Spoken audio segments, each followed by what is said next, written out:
ప్రతి నెల మొదటి ఆదివారం మనం ప్రధానమైన 7 పాపములలో ఒక్కొక్క పాపాన్ని గురించి దేవుని యొక్క వాక్యంలో నుండి ధ్యానం చేస్తూ ఉన్నాం.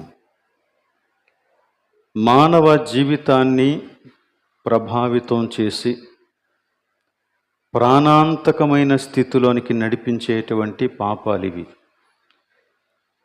అంతేకాకుండా మనిషి యొక్క జీవితాన్ని చిందరవందర చేసేసి ప్రతి పాపానికి మూలమైనటువంటి 7 పాపాల జాబితా ఇది. మొదటి శతాబ్దంలో దీన్ని ప్రపోజ్ చేస్తే అప్పటి నుంచి ఇప్పటి వరకు ఈ పాపాల జాబితా మారలేదు. అంటే వీటి యొక్క ప్రభావం ఎంత ఎక్కువగా ఉందో మీరు ఆలోచించవచ్చు. కానీ మనం ఈ విషయాన్ని గుర్తించకుండానే అవి మన యొక్క జీవితాలను ఆక్రమించేశాయి. కాబట్టి వాటిని మనం గ్రహించకుండా మనం జీవించడానికి ప్రయత్నం చేస్తూ ఉన్నాం. కానీ ఆ జీవితం సాధ్యం కావట్లేదు, మంచి జీవితం సాధ్యం కావట్లేదు. అయితే మనం దేవునిని స్వంత రక్షకునిగా అంగీకరించిన తరువాత దేవుని యొక్క వాక్యాన్ని ధ్యానం చేస్తూ ఉన్నప్పుడు ఈ పాపం యొక్క పట్టు విశ్వాస యొక్క జీవితంలో ఎంత గట్టిగా ఉందో అది మనకి అర్థమవుతూ వస్తూ ఉంది. సో దేవునికి మనం అతి సన్నిహితంగా సమీపంగా ప్రయాణం చేస్తూ ఉన్న కొలది, దగ్గరకు వస్తూ ఉన్న కొలది ఆ దేవుని యొక్క వెలుగులో మన యొక్క జీవితం అంతా మనకి అర్థమవుతుంది. మన యొక్క హృదయం చాలా సునిశ్చితమైనటువంటిదిగా మారిపోతుంది. ప్రతి చిన్న అవిధేయత ఎంతో పెద్ద పాపభారాన్ని మోస్తూ ఉన్నట్లుగా మనకి అనిపిస్తుంది. కారణం ఏంటంటే దేవుని యొక్క పరిశుద్ధతను గూర్చినటువంటి జ్ఞానం మనలోనికి ఆ రీతిగా ప్రవేశించడం వలన. సో అందుచేత విశ్వాసి అయినటువంటి వాడు పాపాన్ని చెరిష్ చేయలేడు, లేక పాపాన్ని తన యొక్క జీవితంలో ఆస్వాదించలేడు. పాపముతో పోరాడతాడు నిత్యం విశ్వాసి అయినవాడు. ఏ విశ్వాసి యొక్క జీవితంలోనైనా, లేక ఏ విశ్వాసి అని పేరు కలిగిన ఏ జీవితంలోనైనా ఈ పాపముతో పోరాటం లేదు అంటే అసలు ఆ వ్యక్తి విశ్వాసియా కాదా అనేది ఆ వ్యక్తి రూఢిపరుచుకోవాల్సినటువంటి అవసరత ఎంతైనా ఉంది. గనక క్రైస్తవ విశ్వాస జీవితంలో పాపంతో మనం నిత్యం పోరాడుతూ దేవుని యొక్క కృప వలన విజయాన్ని సాధిస్తూ కృప నుండి అధికమైన కృపకు, విజయం నుండి అధికమైన విజయంలోనికి, మహిమ నుండి అధికమైన మహిమలోనికి మనం ప్రవేశిస్తూ ముందుకి కొనసాగుతూ ఉంటాం. అందుచేత ఈ విషయాలను ధ్యానం చేయటం మనకి ఎంతైనా అవసరం. ఈరోజు మరి ఒక పాపాన్ని గురించి మనం తెలుసుకుందాం. దీని పేరు నేను అనౌన్స్ చేస్తే ఇది కూడా పాపమేనా అని అనిపిస్తుంది మనకి, కానీ ఇది పాపమే. ఏంటది? సోమరితనం, బద్ధకం. సోమరితనం లేక బద్ధకం. చాలాసార్లు మనం దీన్ని పాపం వల్ల జాబితాలో ఉంచం, పాపంగా అనుకోం. వాడు సోమరిపోతూ అనుకుంటాం, లేక మనం కొన్ని విషయాల్లో సోమరిగా వ్యవహరిస్తాం, కానీ అది మనకి పెద్ద పాపంలాగా అనిపించదు. కానీ దేవుని యొక్క వాక్యం ఈ సోమరితనాన్ని కూడా పాపంగానే పరిగణిస్తూ ఉంది. కారణం, సోమరితనం నిన్ను దేవుని నుండి దూరం చేస్తుంది. సోమరితనం దేవుని యొక్క ప్రజలకు ఉండవలసినటువంటి లక్షణం కాదు. చురుకుగా ఉండుట గొప్ప భాగ్యం. సోమరితనం నిన్ను అనేక విధాలుగా నాశనం చేస్తుంది. సోమరితనం విశ్వాసి యొక్క జీవితంలో అపవాది యొక్క ఆయుధం. కాబట్టి జాగ్రత్తగా ఉండాలి. కాబట్టి సోమరితనాన్ని గురించి ఈ రోజున దేవుని యొక్క వాక్యంలో చెప్పే కొన్ని సంగతులను మనం ఆలోచన చేద్దాం. సోమరితనాన్ని గురించి మనం ఆలోచన చేసినప్పుడు ఈ ప్రశ్నలు మనం వేసుకోవాలి. 1, నేను చేయవలసిన పనులు చేయకుండా ఇతరులే నా కొరకు ఆ పని చేయాలని ఆశిస్తూ ఉన్నానా? ఇది మొదటి ప్రశ్న. ఆ పని నేనే చేయాలి, కానీ ఇతరులు చేయాలని నేను కోరుకుంటాను. ఒకవేళ అలాంటి తత్వమే నీదైతే సోమరితనం నీ జీవితంలో ఉందని తెలుసుకోవాలా. 2వది, నేను ఇచ్చేవాడినా లేక తీసుకునేవాడినా? దీనికి నీ సోమరితనానికి ఏంటండి సంబంధం అంటే చాలా సంబంధం ఉంది. ఒకసారి నేను హైదరాబాద్లో ఇంచుమించు 10 గంటల సమయంలో నా యొక్క స్నేహితునితో పాటు కలిసి వెళ్తూ ఉన్నాను. ఒక దగ్గరికి వచ్చేటప్పుడు ఒక జంక్షన్లో చాలామంది యవ్వనస్తులు, అలానే పెద్దవాళ్ళు, అలానే ఇంకా కాస్త భిక్షగాళ్ళు, ఇలాంటి వారందరూ కూడా అక్కడక్కడ కూర్చొని మాట్లాడుకుంటున్నారు. ఏంటి సార్ ఇక్కడ ఎంతమంది ఉన్నారు అంటే ఆయన చెప్పిన విషయం ఏంటంటే, ప్రతిరోజు ఇక్కడ మధ్యాహ్నం 12 గంటలకి లంచ్ సర్వ్ చేస్తారు. కాబట్టి ఎక్కడెక్కడ ఉన్న వాళ్ళందరూ అక్కడికి వస్తారు. వారికి ఏ పని ఉండదు. దినమంతా కూడా లేజీగా గడుపుతారు. బట్ ఆ సమయం వచ్చేటప్పటికి అక్కడికి వచ్చేస్తారు. అక్కడికే కాదు, ఎక్కడ భోజనం పెట్టినా వీరు ముందు వరుసలో ఉంటారు. కానీ వీరెప్పుడు ఎవరికి ఏది ఎవ్వరు చెయ్యరు. ఇది కూడా సోమరితనాన్ని సూచిస్తూ ఉన్నటువంటి ఒక విషయం. ఇక 3వది, నా ఆధ్యాత్మిక జీవితంలో ఎక్కడైనా బద్ధకం దాగి ఉందా? ఆధ్యాత్మిక జీవితంలో బద్ధకం దాగి ఉందా అంటే అర్థం ఏంటి? మనకి కొన్నిసార్లు ప్రార్థన చెయ్యాలి అని తెలుస్తుంది, కానీ ప్రార్థన చేయటానికి బద్ధకిస్తాం. వాక్యం ధ్యానించాలి, చదవాలి అని తెలుస్తుంది, కానీ వాక్యం ధ్యానించటానికి బద్ధకిస్తాం. ఆలయానికి సమయానికే వెళ్ళాలి అని మనకు తెలుసు, కానీ బద్ధకిస్తాం. ఈ బద్ధకం ఆ రోజుని ప్రారంభమైన బద్ధకం కాదు, అది మన జీవితంలో తిష్ట వేసుకొని కూర్చుంది గనక మనం బద్ధకిస్తాం. మనం బద్ధకిస్తాం గనక మనం ముందుగా సిద్ధపడం. పర్వాలేదులే, ఎప్పుడు వెళ్ళినా ఒకటే, ఎప్పుడు చేసినా ఒకటే, ఇలాంటి యాటిట్యూడ్ సోమరితనాన్ని సూచిస్తాం. కాబట్టి ఈ ప్రశ్నలు మనం వేసుకోవటం చాలా అవసరం. తద్వారా అసలు మన యొక్క జీవితం ఏంటో మనకి అర్థమవుతుంది. ఇంకా మరికొన్ని సూచనలు ఎలా ఉంటాయంటే, నేను సాధ్యమైనంత తక్కువ పని చేయాలా, ఎక్కువ పని చేయటానికి నేను ఒప్పుకోను. దినమంతా పని నాకు ఇష్టం లేదు. నేను ఎంత తక్కువ పని చేసి ఎంత ఎక్కువ రెస్ట్ తీసుకుంటే నాకు అంత బాగుంటుంది. ఇదే నీ యాటిట్యూడ్ అయితే ఖచ్చితంగా సోమరితనం నీలో ఉన్నట్టే. ఈ సోమరితనం ఉన్నవాళ్ళు ఏం చేస్తారంటే ఇతరుల కష్టం మీద ఆధారపడి బ్రతికేస్తారు. వారు కష్టపడరు, నువ్వు కష్టపడితే నువ్వు సంపాదించిన దానితో వారు సంతోషంగా కాలాన్ని గడుపుతారు. చాలామంది యవ్వనస్తులు కూడా ఈ కోవలోనికి వస్తారు. రైట్. మరికొంతమంది వారికి బాధ్యతలను అప్పగించినప్పుడు ఆ బాధ్యతలను సకాలంలో నెరవేర్చరు. అది ఆ వ్యక్తి యొక్క బాధ్యత, కానీ ఆ వ్యక్తి ఆ బాధ్యతను నెరవేర్చడు, సకాలంలో నెరవేర్చడు, చాలా తీరికగా పనిచేస్తాడు. ఒకవేళ ఎవరైనా అడిగితే ఇస్తానులేండి, చేస్తానులేండి అనేటువంటి ధోరణిలో మాట్లాడతారు. అది ఆ వ్యక్తి యొక్క సోమరితనాన్ని సూచిస్తూ ఉంది, నిర్లక్ష్యాన్ని సూచిస్తూ ఉంది. అదే బాధ్యత కలిగిన వ్యక్తి అయితే దేనినైనా త్యాగం చేసి పని ముగించడానికి ప్రయత్నం చేస్తాడు, సకాలంలో పని చేస్తాడు.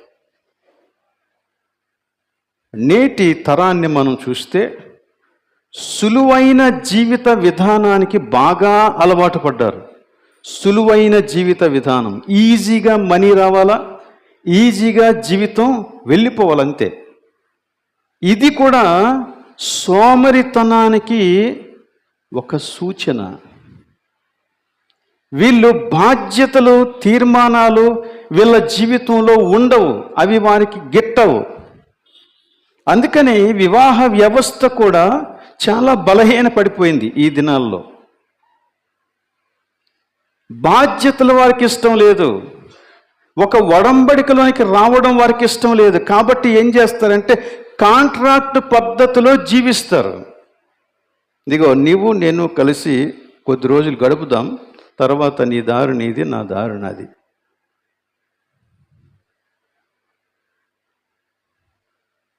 ఈజీ లైఫ్, సులువైనటువంటి జీవిత విధానానికి అలవాటు పడడంలో అంతరంగం ఏంటంటే సోమరితనం. వారికి బాధ్యతలు గిట్టవు. ఇది చాలా సందర్భాల్లో, చాలా రంగాలలో మనకి కనపడుతుంది. ప్రతి వారు కూడా సులువుగా ఎంజాయ్ చేయటానికి ప్రయత్నం చేస్తారు, కానీ బాధ్యతలు వచ్చేటప్పటికి పక్కకు తప్పేసుకుంటారు. సో అందుచేత ఈ సోమరితనం మన జీవితంలో చాలా సమస్యలు సృష్టిస్తుంది. కొన్నిసార్లు కొంతమందికి ఉద్యోగం ఊడిపోతుంది, కారణం సోమరితనం. ఒక కంపెనీలో బాగా నష్టాలు వచ్చాయి. సో కంపెనీ యాజమాన్యం కలిసి కూర్చొని ఒక ఆలోచన చేశారు, ఎవరు ఎక్కువ మెడికల్ లీవ్ పెడితే వాళ్ళని తీసేయాలని. ఇక వారు ఉద్యోగానికి పనికిరారు, వారికి ఎంతో కొంత ముట్ట చెప్పి తీసేసి మన స్టాఫ్ను మనం తగ్గించుకుందాం అనే నిర్ణయానికి వచ్చారు. అందులో మన క్రైస్తవుడు ఒకడు ఉన్నాడు, ప్రతి దానికి మెడికల్ లీవ్ పెడతాడు, ప్రతి దానికి మెడికల్ లీవ్ పెడతాడు. అలాగే ఈజీగా జీవితాన్ని గడిపేయటానికి అలవాటు పడిపోయాడు అంతే. సో ఆర్డర్ వచ్చింది, ఉద్యోగం పోయింది. ఇలాంటివి చాలామందికి జరుగుతాయి. సోమరితనం వలన ఈవెన్ బంధాలు తెగిపోతాయి, కుటుంబాలు తెగిపోతాయి, ఫ్యామిలీ లైఫ్ పాడైపోతుంది, ఈవెన్ ఫ్రెండ్స్ తెగిపోతారు. ఎవరో కొంతమంది బద్ధకస్తులు కలిసి ఉండడానికి ప్రయత్నం చేస్తారు, వారందరూ కలిసి ఇంకొకరి మీద దాడి చేస్తారు, ఇంకొకరి మీద ఆధారపడతారు. సోమరితనం నిన్ను తీవ్రమైన ఒత్తిడికి గురి చేస్తుంది. అది ఎలా అనేది చూద్దాం. సోమరితనం నిన్ను కటిక బీదరికానికి నడిపిస్తుంది. సోమరితనం నిన్ను నువ్వే గొప్పగా ఆలోచించుకునేలాగానే చేస్తుంది. నీ జీవితంలో దేవుణ్ణి నువ్వు మహింపరచడం కానీ, ఇతరుల యొక్క మేలు కోరుకోవటం కానీ ఉండదు. ఎవరైనా సరే నీకు ఫ్రీగా ఏదైనా ఇస్తూ ఉంటే వాళ్ళ వెనకాల చేరి డబ్బా కొడతావు అంతే. అంతే తప్ప ఎవరి మేలు నువ్వు కోరుకోవు. అదే వాడు చేయలేదనుకో, ఒక రోజున ఇమ్మీడియట్గా ఇంకొక పార్టీలోకి వెళ్ళిపోతావు. సోమరితనం అది నీ సోమరితనానికి ఒక సూచన. ఈ సోమరితనం యొక్క బద్ధకం యొక్క లేక సోమరితనం యొక్క సూచనలు కొన్నిసార్లు కొంతమంది జీవితంలో బయటికి కనపడవు, కానీ అంతరంగంగా ఉంటాయి. వాళ్ళు ఏదైనా పని చెయ్యకపోతే, లేకపోతే వారు చేసేటువంటి కొన్ని తప్పులకు వారు చాలా సాకులు చెప్పటానికి ప్రయత్నం చేస్తారు. ఎన్ని సాకులైనా చెబుతారు, ఆ సాకులన్నీ మనం నమ్మేటట్టుగా ఉంటాయి. కానీ వాడు ఆ సాకులు చెప్పే విధానాన్ని ఎందుకు ఎంచుకుంటున్నాడో తెలుసా? తన సోమరితనాన్ని కవర్ చేసుకోవటానికి ఎంచుకుంటాడు. అందుకని మనకి బయటికి అది సోమరితనంలాగా అనిపించదు, నిజమేనేమో అనిపిస్తుంది. కానీ అంతరంగంలో వాడి యొక్క అసలు గుణం సోమరితనం. కొంతమంది కొన్నిసార్లు జెన్యూన్గా ఉండొచ్చు, దట్స్ డిఫరెంట్ థింగ్. కానీ సోమరితనం కూడా ఇలా చేయిస్తుంది. అలానే సోమరితనం, ఆధ్యాత్మిక సోమరితనం అన్ని పనులలోనూ నువ్వు యాక్టివ్గా ఉంటావు, కానీ సంఘం పని వచ్చేటప్పటికి నిర్లక్ష్యం చేస్తావు. అది ఆధ్యాత్మిక బద్ధకం. దేవుని పనులు చేయటానికి నీకు ఇష్టం ఉండదు కాబట్టి ఇన్వాల్వ్ అవ్వవు, ఏ బాధ్యత తీసుకోవు, కానీ డిమాండ్ చేస్తావు. ఇది సోమరితనానికి బయటికి కనిపించని మరొక సూచన. అలానే సోమరితనానికి మరో సూచన ఏంటంటే, దినమంతా మనం రకరకాలైన పనులు చేసి దినాంతం వచ్చేటప్పటికి బాగా అలసిపోతాం. ప్రార్థన చేయాలి అని మనకు అర్థమవుతుంది, కుటుంబం అంతా కలిసి ప్రార్థన చేసుకోవాలి. కానీ దినమంతా వేరే వేరే విషయాలకు మనం టైం అంతా వెచ్చించేయటం వలన, మన శక్తి అంతా ఖర్చు అయిపోవటం వలన ప్రార్థన దగ్గరికి వచ్చేటప్పటికి ఒక 2 నిమిషాలు ప్రార్థన చేసి ముగించేస్తాం. ఏదో తూతూ మంత్రంలాగా ఆ ప్రార్థన జీవితాలు అయిపోతాయి. రోజు 3 పాటలు పాడేవాళ్ళం, ఈరోజు ఒక పాటే పాడుదాం, కట్ చేస్తాం అన్నమాట. ఈరోజు చాలా టైం అయిపోయింది, ఇక పాటలు వద్దులే, జస్ట్ వాక్యం ప్రార్థన, ఈ 2. ప్రతిరోజు అందరం చదివే వాళ్ళం వాక్యం, ఈసారి అందరం చదవద్దు, ఎవరో ఒకరు చదివేసి చిన్న ప్రార్థన చేస్తే సరిపోతుంది. అది నీ యొక్క ఆధ్యాత్మిక బద్ధకాన్ని సూచించేటువంటి లక్షణం అన్నమాట. సో ఇలా మనం చూసుకుంటే చాలా విషయాలు ఈ బద్ధకాన్ని గురించి దేవుని యొక్క వాక్యం మనకి బోధిస్తూ ఉంది. సో అంచేత దీని విషయం మనం చాలా జాగ్రత్తగా ఉండాలని బైబిల్ బోధిస్తూ ఉంది. ఒక నానుడు ఏంటంటే, మన క్రైస్తవ సంఘాల్లో 80% పని కేవలం 20% మంది మాత్రమే చేస్తారంట.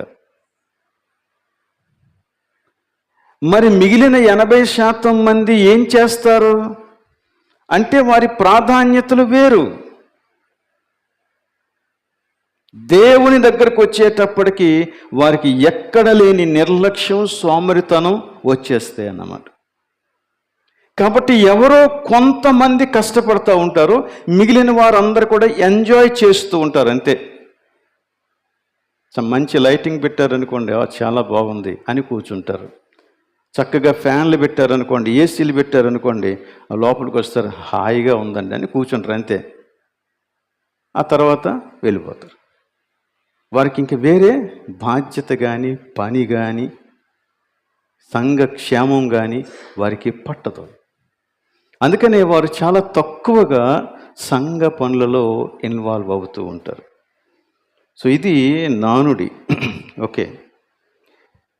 సో బద్ధకం ఆవరించడం వల్ల ఏం జరుగుద్దంటే, దేవుడు నీకు ఇచ్చినటువంటి ఉన్నతమైన, శ్రేష్టమైన దానిని నువ్వు కోల్పోయేటువంటి ప్రమాదం ఉంది.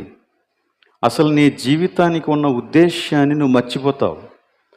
అసలు నీ జీవితం ఎందుకు జీవించాలో అనేటువంటి ప్రేరణ లేకుండా ఏదో జీవిస్తావంతే. కనుక ఇవన్నీ కూడా సోమరితనానికి సూచనలు. సామెతల గ్రంథంలో మనం ఒక రెఫరెన్స్ చదివాం, అదొకసారి చూద్దాం. సామెతల గ్రంథం 6వ అధ్యాయం 6వ వచనం నుండి 11వ వచనం వరకు చాలా విషయాలు చెప్పాడు. సోమరి చీమల యొద్దకు వెళ్ళుము, వాటి నడతలు కనిపెట్టి జ్ఞానము తెచ్చుకొనము. వాటికి న్యాయాధిపతి లేకున్నను, పై విచారణకర్త లేకున్నను, అధిపతి లేకున్నను, అవి వేసవి కాలమందు ఆహారము సిద్ధపరచుకొనును, కోతకాలమందు ధాన్యము కూర్చుకొనును. సోమరి, ఎందాక నీవు పండుకొనియుందువు, ఎప్పుడు నిద్ర లేచెదవు?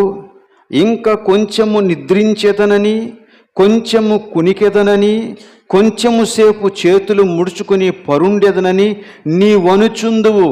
అందుచేత ఏం జరుగుద్దంట, దోపిడీగాడు వచ్చినట్లు దారిద్ర్యముని యొద్దకు వచ్చును, ఆయుధదారుడు వచ్చినట్లు లేమిని యొద్దకు వచ్చును.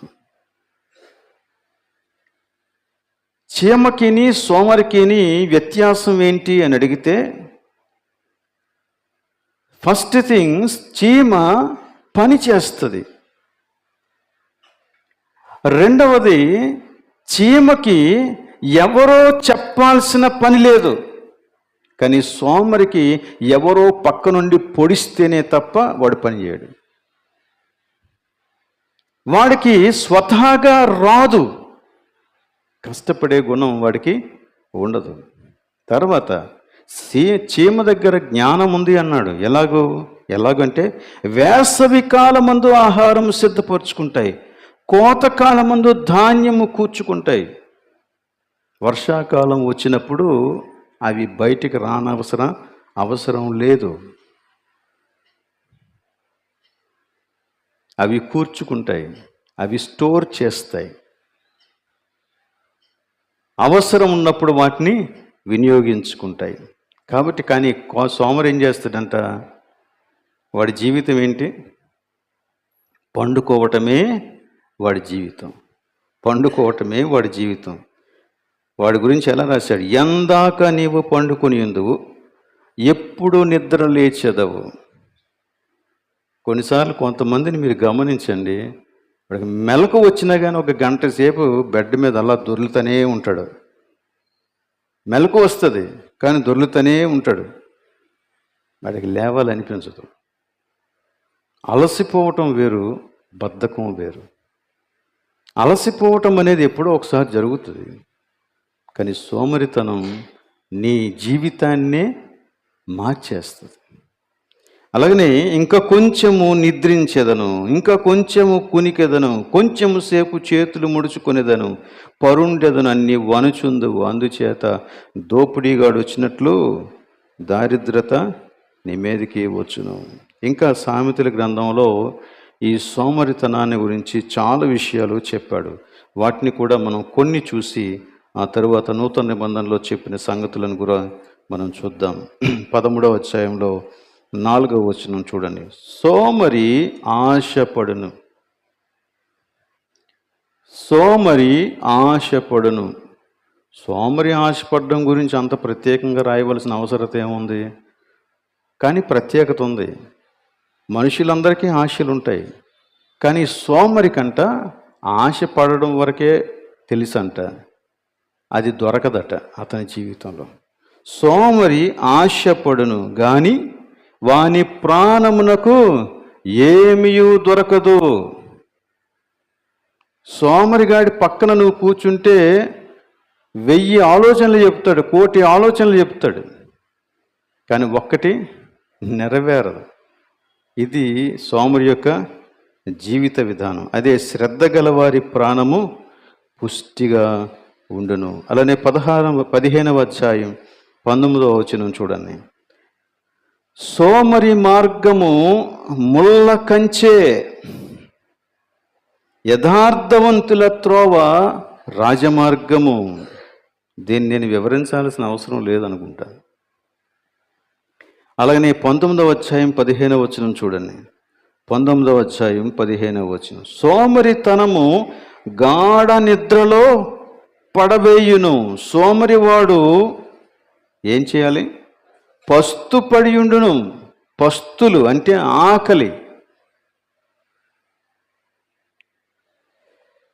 20వ అధ్యాయం 4వ వచనం. విత్తులు వేయు కాలమున సోమరి దున్నడు, కోతకాలమున పంటను గూర్చి విచారించినప్పుడు వానికి ఏమీ లేకపోవును. విత్తే కాలం ఒకటి ఉంది, కోసే కాలం ఒకటి ఉంది. విత్తే కాలంలో నువ్వు విత్తితే కోసే కాలంలో నువ్వు కొయ్యగలవు. విత్తే కాలంలో విత్తకపోతే కోసే కాలంలో కొయ్యటానికి నీకేమీ దొరకదు. దీన్ని మన కాంటెక్స్ట్లో అర్థం చేసుకోవాలంటే, ఒక యవ్వనస్తుని గురించి మాట్లాడితే, వాడు చదవాల్సినటువంటి టైములో చదువుకోకపోతే వాడికి రావాల్సినప్పుడు ఉద్యోగం రాదు. వాడు ఏ వయస్సులో చేయాల్సిన పని ఆ వయస్సులో చేయకపోతే వాడు పెద్దవాడైనప్పుడు సఫర్ అవుతాడు. కానీ చాలామందికి ఎంత నిర్లక్ష్యమో తెలుసా అండి? పర్వాలేదులే పర్వాలేదులే పర్వాలేదులే అనిపిస్తుంది. మా అమ్మ ఇస్తుంది, మా నాన్న ఇస్తారు, ఏం పర్లేదు, డబ్బులకి ఏం లోటు లేదు. బయటికి వెళ్తే మందే పై చేయి ఖర్చు పెట్టడంలో కానీ, ఫ్రెండ్స్ని పిలవటంలో కానీ, ఫంక్షన్లు చేయటంలో కానీ. But what about the next life? So కనుక ఏది చేయాల్సిన కాలంలో అది చెయ్యాల. నువ్వు కష్టపడటానికి నీ దగ్గర శక్తి ఉన్నప్పుడే నువ్వు కష్టపడాల. ఎందుకంటే ఒకరోజు రాబోతూ ఉంది, ఆ రోజున నువ్వు కష్టపడలేవు. కానీ ఈరోజు నువ్వు కష్టపడితే ఆ రోజున నీకు అది ఆధారం అవుతుంది.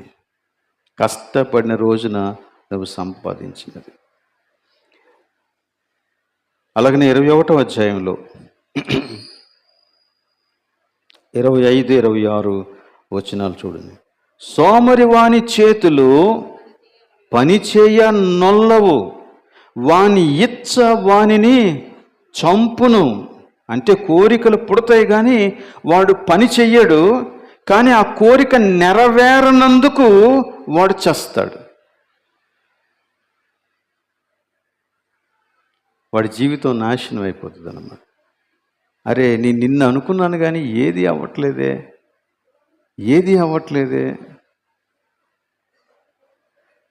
దినమెల్లా ఆశలు పుట్టుచూ ఉండును, నీతిమంతుడు వెనుక తీయక ఇచ్చుచూ ఉండును. అది నీతిమంతుని యొక్క లక్షణం.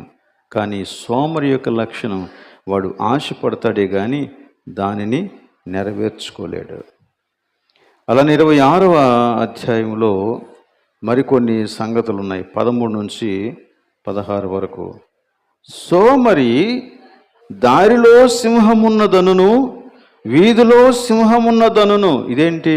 దారిలో సింహం, వీధిలో సింహం అంటే ఇక్కడ ఈ సామెతలు రాసినటువంటి వ్యక్తి చెప్పే విషయం ఏంటంటే, సోమరి సాకులు చెప్తాడు అంతే. సాకులు చెప్తాడు, ప్రతి దానికి ఏదో కారణం చెప్తాడు. ఈ పని చేయాలంటే, అరే నువ్వు ఇవాళ అనుకుంటున్నావు కానీ అది చాలా కష్టం రా, నువ్వు చేయలేవురా, నేను ఇలా చేశాను అని చెప్పి వ్యక్తిని డిస్కరేజ్ చేస్తాడు. ఏదో అనుకొని వెళ్ళిపోతున్నావు కానీ అక్కడికి వెళ్ళిన తర్వాత నీకు తెలుస్తుందిలే అంటాడు. అదేంటో మనకు తెలియదు, అక్కడ ఏదో సింహం ఉందన్నట్టు. సో సోమరి సాకులు చెప్పేవాడు, ఉట్టి సాకులు చెప్తాడు అన్నమాట ఊరికినే. ఆ తర్వాత ఉతక మీద తలుపు తిరుగును, తన పడక మీద సోమరి తిరుగును. తలుపు ద్వారబంధంలో ఉంటుంది, ఫిక్స్ అయి ఉంటుంది. అది తిరగటానికి అక్కడ కీలు ఉంటుంది. అది దాన్ని ఏమంటారు, బొందు, మడత బొందు. అది అంతవరకే అలా తిరుగుద్ది అంతే. తలుపు తిరిగినట్లుగా పడక మీద సోమరి తిరుగుతాడంట. ఇంకొక భయంకరమైన విషయం ఏంటంటే, సోమరి పాత్రలో తన చెయ్యి ముంచును, నోటి యొద్దకు దాన్ని తిరిగి ఎత్తుట. ఇది చాలా భయంకరం. నిజంగా ఎలా ఉంటారు? ఎవరైనా ఉంటారట, ఉంటారు. వాడు ఆకలితోనైనా పడుకుంటాడు కానీ తన మట్టుకు తానెళ్ళి వడ్డించుకొని తినడం, తన మట్టుకు తానెళ్ళి ఏ ఆహారాన్ని సిద్ధపరచుకోడు. ఈ వోంట్ వర్క్. ఆకలితోనైనా అలా ఉండిపోతాడంట. తర్వాత 16వ వచనం, హేతువులు చూపగలిగిన 7 కంటే సోమరి తన దృష్టికి తానే జ్ఞానిని అనుకొనును. కొంతమంది ఇలా చెప్తారు, అరే మనం పని చేయకుండా పని చేయించడం ఎలాగో నేర్చుకోవాలరా అంటాడు అన్నమాట. ఏమంటే మనం పని చేయకుండా పని చేయించడం ఎలాగో నేర్చుకోవాలరా, నీకు ఆ తెలివి లేదు అంటారు మనల్ని. వాడు హేతువులు చూపగల 7 కంటే సోమరి తన దృష్టికి తానే జ్ఞాని. గొప్ప ఫిలాసఫర్ లాగా మాట్లాడతాడు, గొప్ప తాత్వికవేత్తలాగా మాట్లాడతాడు, ఎంతో అనుభవం ఉన్నట్టు మాట్లాడేస్తూ ఉంటాడు విషయాలు. తన దృష్టిలో తానే జ్ఞాని. కానీ మెచ్యూరిటీ లేనటువంటి వ్యక్తులు ఆ మాటలు వింటే నిజమే అనుకొని భ్రమలో పడి వారు కూడా సోమరులుగా తయారయ్యే అవకాశం ఉంది. ఓకే, తర్వాత సామెతల గ్రంథంలో మరికొన్ని ఉన్నాయి, వాటి దగ్గరికి మరలా వద్దాం. ప్రస్తుతం తెస్సలోనికైలకు రాసినటువంటి పత్రికలో కూడా మనం ఒక వాక్య భాగాన్ని చదివాం, దాన్ని ఒకసారి చూద్దాం. తెస్సలోనికైలకు రాసినటువంటి పత్రిక, 2వ పత్రిక. ఈ పత్రిక ధ్యానాలు మేము లక్షవారపు కూడికలలో చేయటం జరిగింది. మొదటి పత్రిక ధ్యానాలు చేస్తూ ఉన్నప్పుడు ఈ విషయాన్ని కూడా ధ్యానం చేశాం. అదే విషయాన్ని ఈ రోజున మరలా జ్ఞాపకం చేస్తూ ఉన్నాను. తెస్సలోనికైలకు రాసినటువంటి 2వ పత్రికలో 3వ అధ్యాయంలో 6వ వచనం ప్రకారంగా, సహోదరులారా, మా వలన పొందిన బోధన ప్రకారము కాక అక్రమముగా నడుచుకొను ప్రతి సహోదరుని యొద్ద నుండి తొలగిపోవలనని మన ప్రభువైన యేసుక్రీస్తు పేరట మీకు ఆజ్ఞాపించుచు ఉన్నాము. పౌలు, సిల్వాను, తిమోతి ఈ 3 కలిసి ఈ పత్రిక రాశారు. పౌలు వారందరికీ నాయకుడు, అయితే సిల్వాను, తిమోతి కూడా పౌలు యొక్క టీములో ఉన్నాడు. దీని యొక్క ఇంట్రొడక్షన్ మనం చదివితే, ఆ ముందు వచనాలు మనం చదివితే అక్కడ ఈ 3 పేర్లు మనకు కనపడతాయి. ఆ 3 పురస్కరించుకొని పౌలు మేము మీకిచ్చిన ఆజ్ఞ ఇది అంటున్నాడు. ఏంటి ఆజ్ఞ అంటే, అక్రమముగా నడుచుకునే వారితో మీరు కలిసి ఉండొద్దు, తొలగిపోండి. ఇంతకీ అక్రమముగా నడుచుకునేవాడెవడు? అక్రమముగా నడుచుకునేవాడెవడు అంటే 11వ వచనంలో చూడండి, అక్కడ ఉంది క్లియర్గా. మీలో కొందరు ఏ పనియు చేయక పరుల జోలికి పోవచ్చు అక్రమముగా నడుచుకొనుచున్నారని వినుచున్నాము. వీరు అక్రమంగా నడుచుకునేవారు. వారి లైఫ్ స్టైల్ ఏంటంట? వారు ఏ పని చేయరంట, కానీ అందరి జీవితాల్లోనూ వేలు పెడతారు. అందరి విషయాలు కావాలి వాళ్ళకి. వీరిని ఏమంటున్నాడంటే, దేవుని యొక్క వాక్యం వీరిని ఏమని పిలుస్తుందంటే, వీరు అక్రమకారులు. ఈ అక్రమకారుల సహవాసంలో నుండి మీరు దూరంగా పొండి అని పౌలు, సిల్వాను, తిమోతి దేవుని ఆత్మచేత ప్రేరేపించబడిన వారై ఆజ్ఞాపిస్తూ ఉన్నారు. ఆజ్ఞ ఇది, హెచ్చరిక కాదు, ఆజ్ఞ. ఎందుకో తెలుసా? అలాంటి వారితో నువ్వు జత కూడితే నీ విశ్వాసము కూడా పాడైపోతుంది. అలాంటి వారితో జత కూడితే పనిచేసే నీవు పని చేయటం మానేస్తావు. ఏదో సామెత ఉంటుంది కదా, కూసే గాడిద వచ్చి, అబ్బో మీకు బాగా తెలుసు నాకండి, అలా ఉంటుంది పరిస్థితి. అందుకని బైబిల్ ఏం చెప్తుందంటే, ఏ పని చెయ్యకుండా ఉట్టి కబుర్లు చెప్తాడు చూసావా, ఆడితో నువ్వు సహవాసం చెయ్యొద్దు, క్లియర్గా చెప్పేశాడు. ఇందాక మనం పాడినటువంటి పాటలో కూడా ఒక వచనం, 3వ వచనంలో తామస క్రియలందు వాంఛలు తాకకుండగా చేయవే అని అక్కడ ఒక ప్రేయర్ లైన్ ఒకటి రాశాడు. శరణు జొచ్చితి యేసునాథుడా అనే పాటలో. తామస క్రియలంటే ఇవే,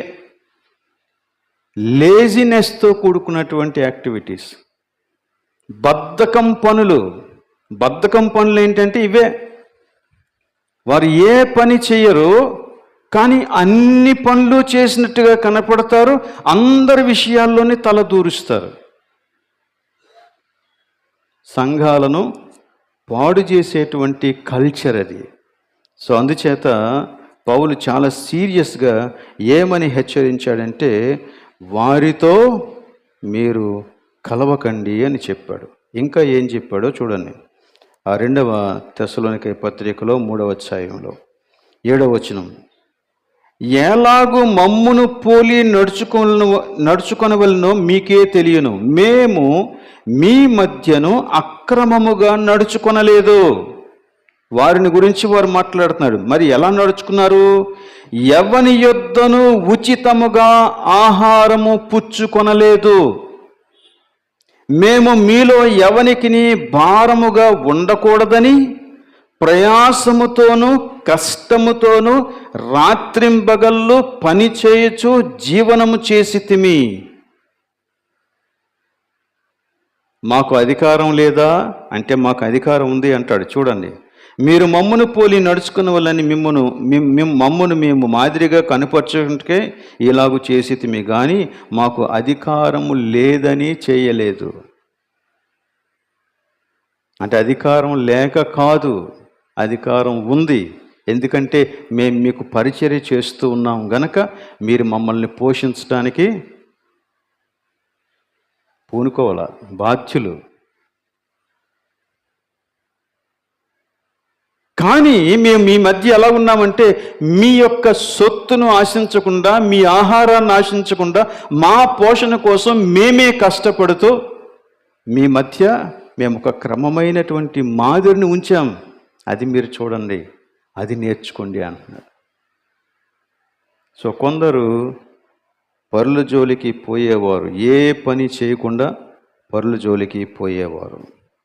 ఆ తర్వాత ఇంకా ఏమన్నాడు చూడండి 10వ వచనంలో.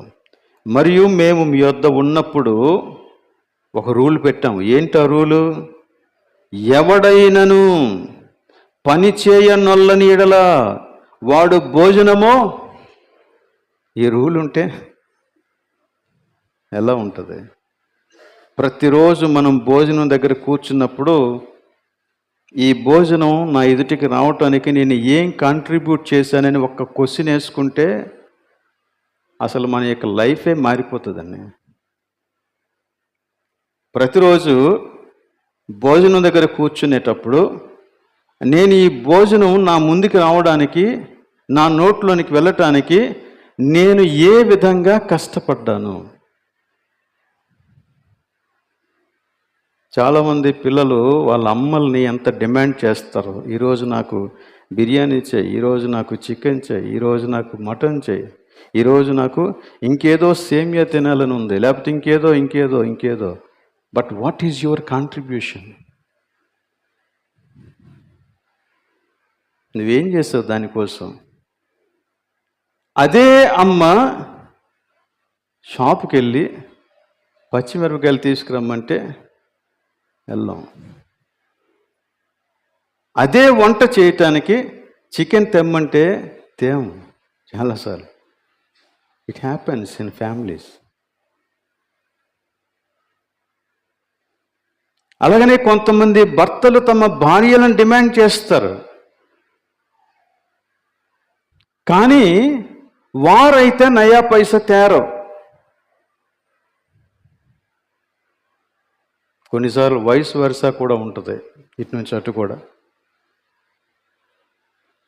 కనుక ప్రతిరోజు భోజనం చేసినప్పుడు మనం కొంచెం ఆలోచించాలి, దీని కొరకు నా వంతు నేనేం కష్టపడ్డాను, నేనేం చేశాను. రూల్ అంటే ఇది మేము చెప్పాం కదా. రూలు ఏంటి? రూల్ అంటే పని చేయని వాడు భోజనం చేయకూడదు. ఈ రూలు అనారోగ్యంతో ఉన్నవాడికి వర్తించదు. ఓకే, అనారోగ్యంతో ఉన్నవాడు ఏం పని చేస్తాడు? లేక పని చెయ్యలేని స్థితిలో ఉన్నటువంటి వాడికి వర్తించదు. కానీ అన్ని అవయవాలు బాగుండి, అంత జ్ఞానము ఉండి, ఏదైనా చేయగలిగినటువంటి సామర్థ్యం ఉండి ఏది చేయకుండా ఉంటే నువ్వు మాత్రం భోజనం చేయకూడదు. ఆ రోజుకి ఉపవాసం ఉండి అంతే.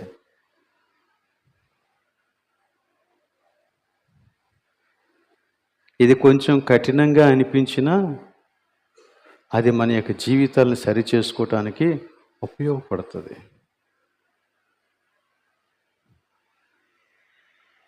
కొన్నిసార్లు కొంతమంది ఏ పని చేయరు, కానీ ఏ మాట అయినా ఒకవేళ అంటే వారు కోరుకున్న భోజనాన్ని వండిన తర్వాత కూడా మేము తినము అని స్ట్రైక్ చేస్తారు కొంతమంది.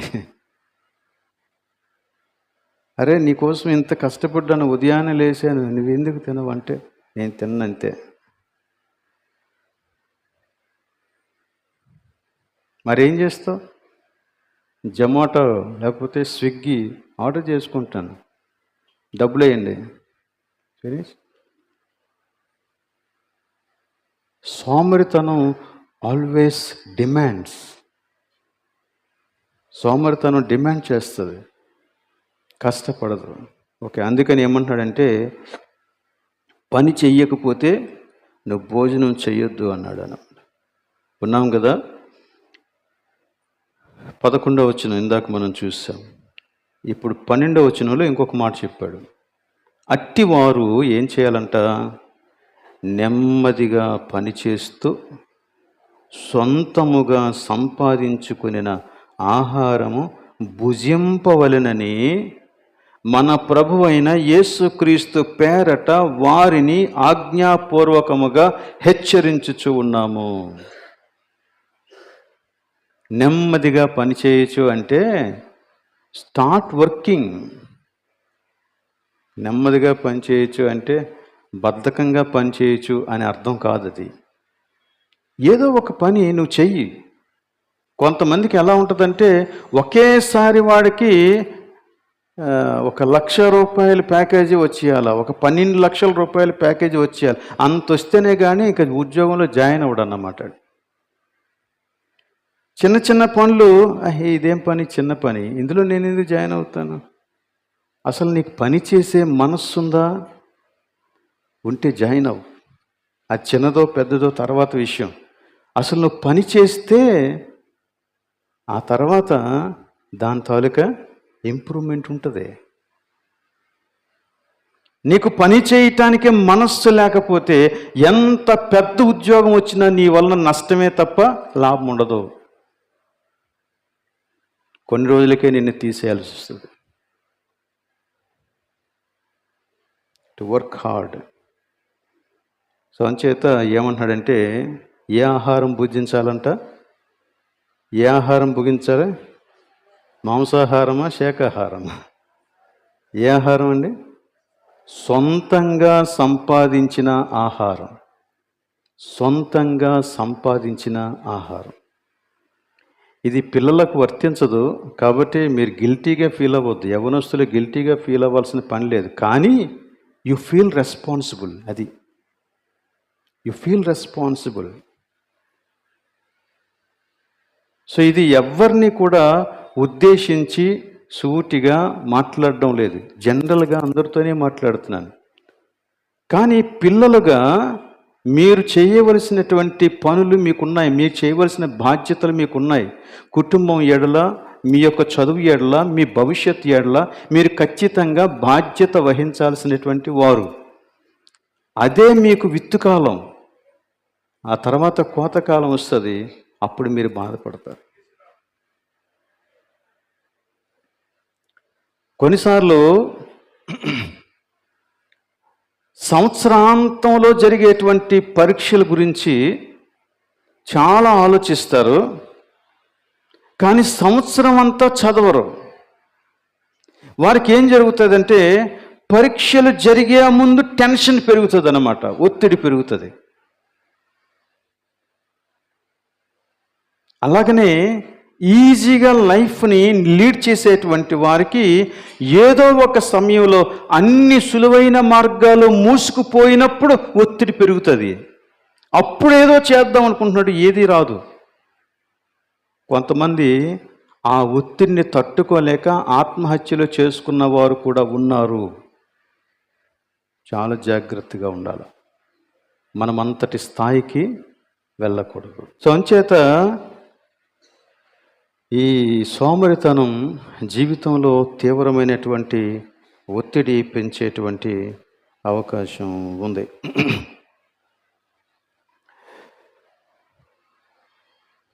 అయితే ఇదే చోట మరికొన్ని విషయాలు చెప్పాడు ఈ బద్ధకాన్ని గురించి.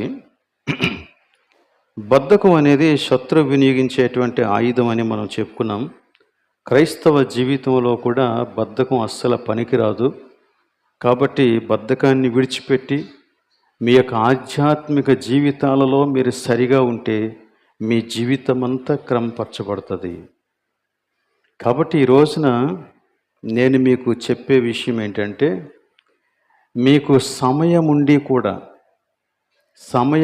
కూడా అన్నీ అనుకూలంగా ఉండి కూడా ఆరాధనలకు సకాలానికి రాకపోవటం మంచిది కాదు.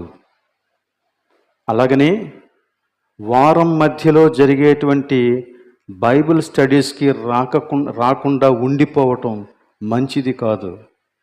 ఉపవాస ప్రార్థన కూడికలకు రాకుండా ఉండిపోవటం మంచిది కాదు. రండి.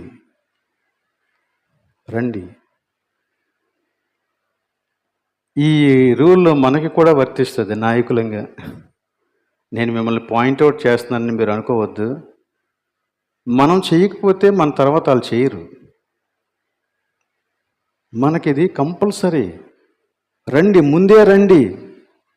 ఏ పని ఉన్నా దాన్ని ముందుగా ముగించుకొని యాక్టివ్గా ఆలయానికి రండి.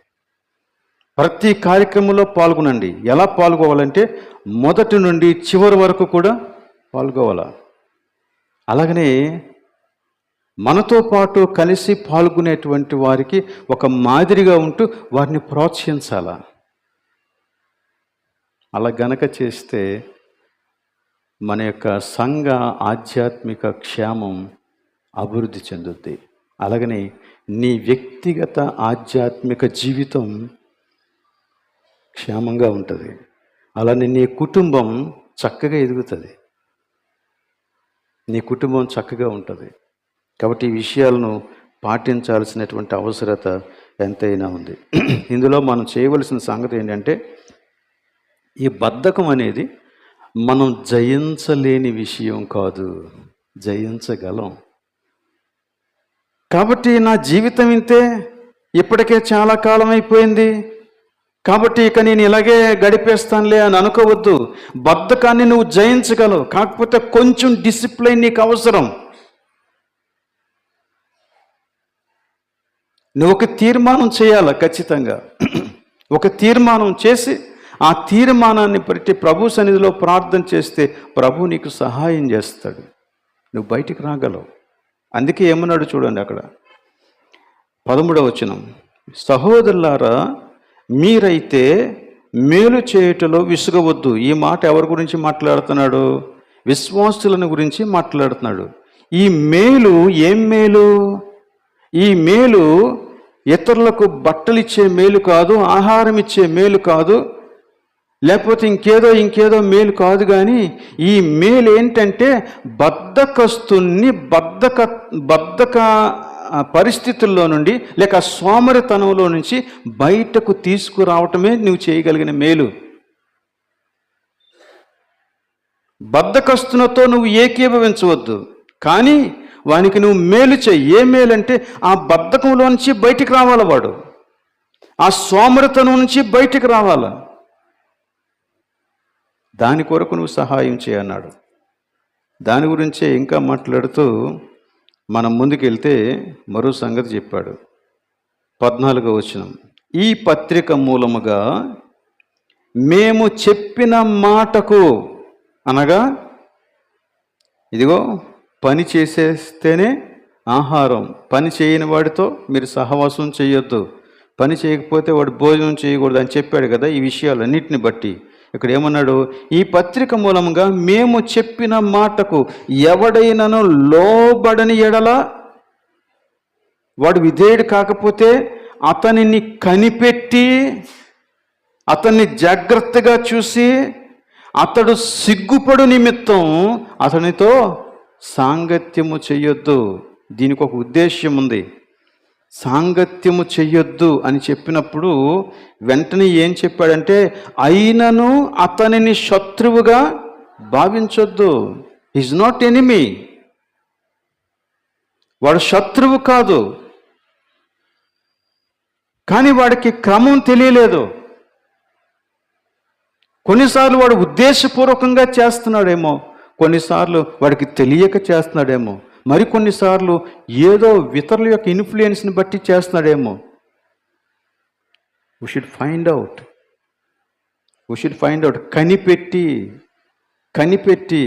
కనిపెట్టి అతడు సిగ్గుపడి నిమిత్తం అతనితో సాంగత్యం చేయకూడదు అన్నాడు. బట్ అదే సమయంలో సహోదరునిగా భావించి ఏం చేయాలంట?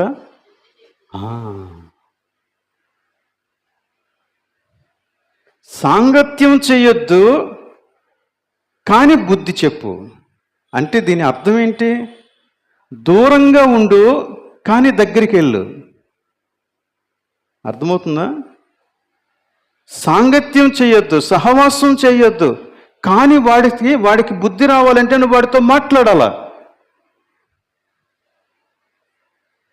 వాడి విషయాలలో నువ్వు జోక్యం చేసుకోవద్దు. వాడి యొక్క అలవాట్లు నువ్వు అలవర్చుకోవద్దు, నువ్వు నేర్చుకోవద్దు. వాడి యొక్క ప్లాన్స్ని నువ్వు అమలు చేయొద్దు, వాడితో నువ్వు ఏకీభవించవద్దు. బట్ ఆ వ్యక్తికి బుద్ధి వచ్చేలాగన నువ్వు వాడికి విషయాలు చెప్పు. హలో అంటాం, బాగున్నావా అని అడుగుతాం, ఏం చేస్తున్నావు అని అడుగుతాం. వాడు సోమరితనం గురించి మనకి తెలుసు కాబట్టి అంతవరకే లిమిట్ చేస్తాం. వాడితో మనం వెళ్ళాం. ఎందుకు అలా చేయమంటున్నాడంటే, వాడు ఎవ్వరూ నాతో ఉండట్లేదు అని ఫీల్ అవ్వాలా.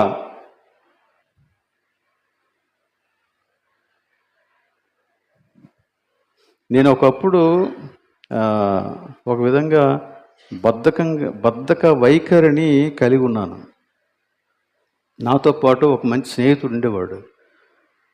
ఉదయాన్నే లేచి ఆయన తన పనులన్నీ ముగించుకొని బయటికి వెళ్ళిపోతూ ఉండేవాడు అన్నమాట.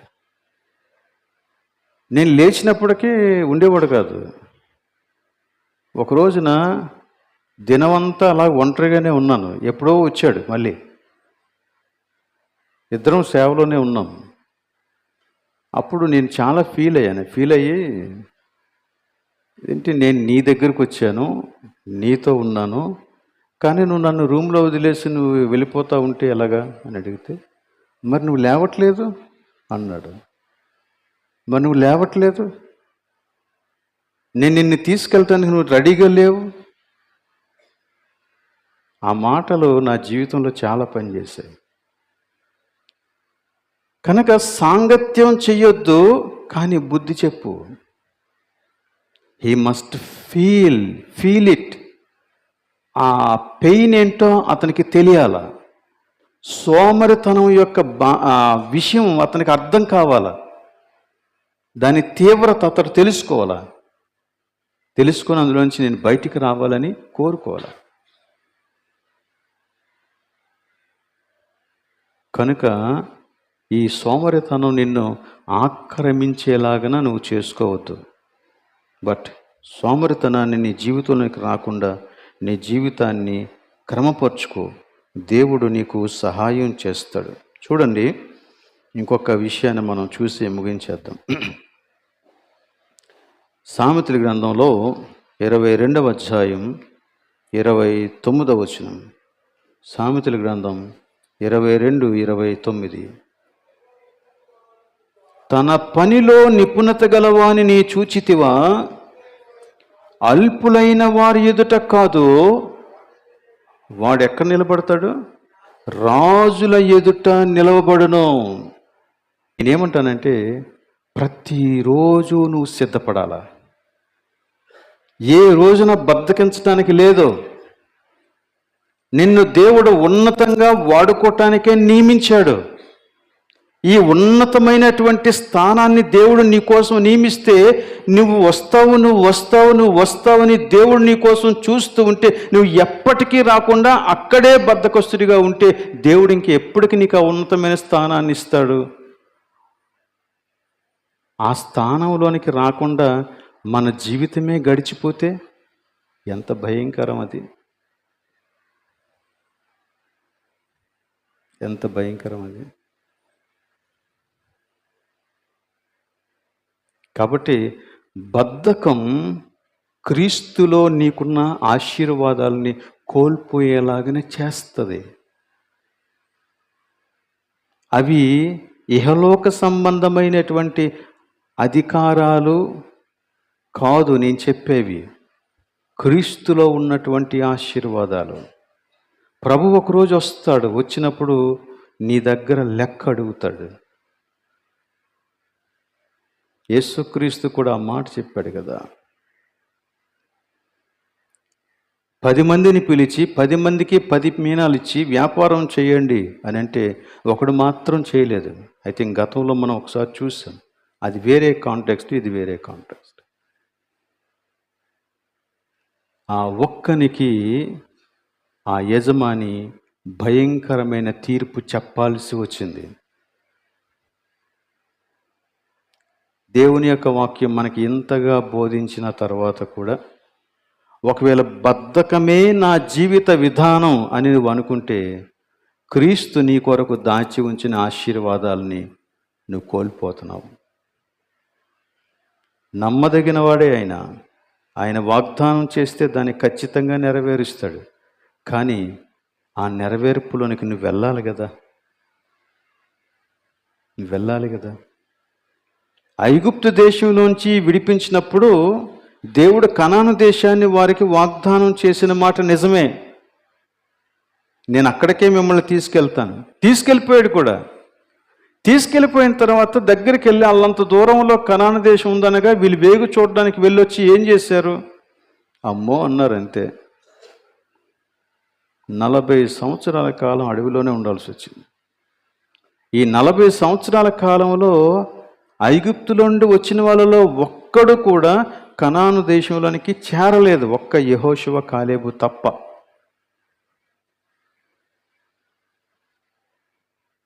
మరి మిగిలిన వారికి ఏమైంది? యెహోషువ కాలేబులు అంత ఆలస్యంగా ఆ కనాను దేశంలోనికి ప్రవేశించడానికి కారణం ఏంటి? వీరి జీవిత విధానం కదా. నీ చిన్న అవిధేయత, నీ బద్ధకంతో కూడిన చిన్న అవిధేయత, నీ అవిశ్వాసంతో కూడినటువంటి చిన్న అవిధేయత నీ ప్రక్కనున్న వాడిని కూడా వెనక్కి లాగే ప్రమాదం ఉంది.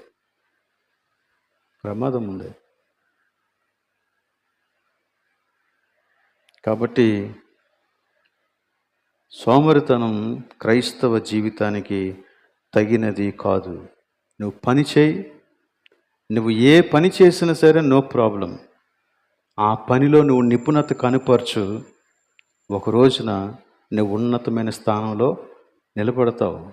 నువ్వు ఎంచుకున్నావు ఏదో ఒకటి, నువ్వెంచుకున్న దానిని నువ్వు దాని యొక్క లోతు చూడు, దాన్ని క్లియర్గా పూర్తిగా దాన్ని చదివేయి, దాన్ని పూర్తిగా నేర్చుకో. సగం నేర్చుకోవద్దు. సగం నేర్చుకున్నవాడు బద్ధకస్తుడని అర్థం. ఎందుకంటే వాడికి కఠినమైనటువంటి శ్రమ ఇష్టం ఉండదు. కొంతమంది జీవితం jack of everything and master of none అని, అంటే అన్నింటిలోనే ఉంటారంట, కానీ ఇందులోని నిపుణత ఉండదు. వాడు దేనికి పనికిరాడు.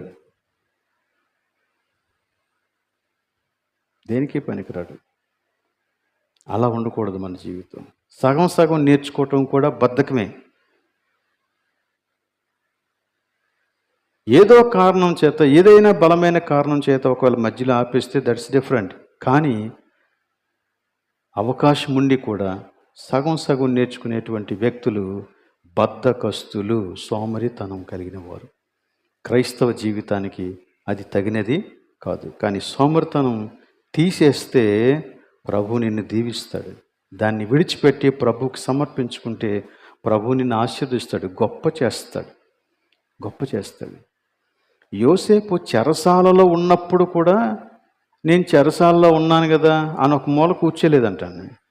అతని యొక్క యాక్టివ్నెస్ని చూసి ఆ జైలర్, ఆ చెరసాల నాయకుడు అతని చేతికి తాళాలు ఇచ్చేసి ఆ ఖైదీలందరి యొక్క బాధ్యత అతనికి అప్పగించేశాడట. He works. పోతిఫర్ ఇంట్లో ఉంటే పోతిఫర్ తాళాలు అప్పగించేశాడు. ఇప్పుడు రాజుగారి ఎదుటికి వస్తే రాజుగారు అధికారం అంతా నీదే అన్నాడు. నేను రాజుని, నామమాత్రంగా అంతే, నీదే మొత్తం. నిపుణత కలిగి ఉన్న వ్యక్తి ఖచ్చితంగా ఉన్నతమైన స్థానంలో నిలబడతాడు. నీ నిపుణతకు ఆటంకం నీ బద్ధకం అయితే ఈరోజు దాన్ని వదిలేయాల. దేవుడి వాక్యాన్ని ఆశీర్వదించునిగాక. ప్రార్థన చేద్దాం.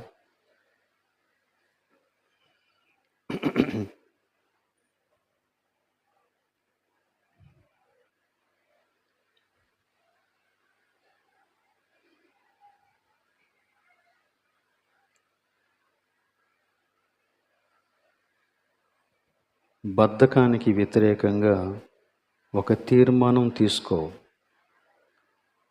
అక్రమమైన జీవిత విధానం నాకొద్దు ప్రభువా, నేను కష్టపడి జీవించాలి. నా చేతికి అప్పగించబడిన ఏ పనైనా సకాలంలో నెరవేర్చాలి, బాధ్యతాయుతంగా నేను ఉండాలి అని నీ జీవితాన్ని దేవునికి అప్పగించుకో. దేవుడు సహాయం చేస్తాడు. ప్రేమ కలిగిన మా ప్రభువా, మీరు మాకు అనుగ్రహించిన నీ వాక్యాన్ని బట్టి నీకు స్తుతులు చెల్లిస్తూ ఉన్నాం. బద్ధకం మా జీవితంలో తీరని నష్టాన్ని కలుగు చేస్తుంది అని నీ వాక్యం ద్వారా మీరు సెలవిచ్చారు. చురుకుగా ఉండుట గొప్ప భాగ్యం అన్నావు. నీ పని పట్ల ఆసక్తిని కలిగి, ఒక క్రమమైన జీవిత విధానాన్ని కలిగి, కష్టపడి పనిచేసేటువంటి తత్వాన్ని మేము అలవర్చుకొని వ్యర్థంగా కాలం గడపకుండా, వ్యర్థంగా సమయమంతటిని గడిపేయకుండా ప్రభువా మమ్మను కనికరించుమని ప్రార్థన చేస్తూ ఉన్నాం. ఈ రోజున మాలో ఎంతమంది ఈ విషయంలో ఒక నిర్ణయంతో నీ సన్నిధిని వేచి ఉన్నారో వారిని మీరు దర్శించండి, నీ కార్యాన్ని జరిగించండి.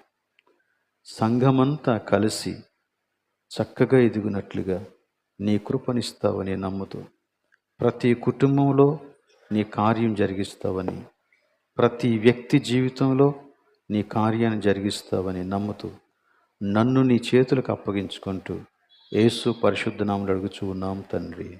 ఆమేన్.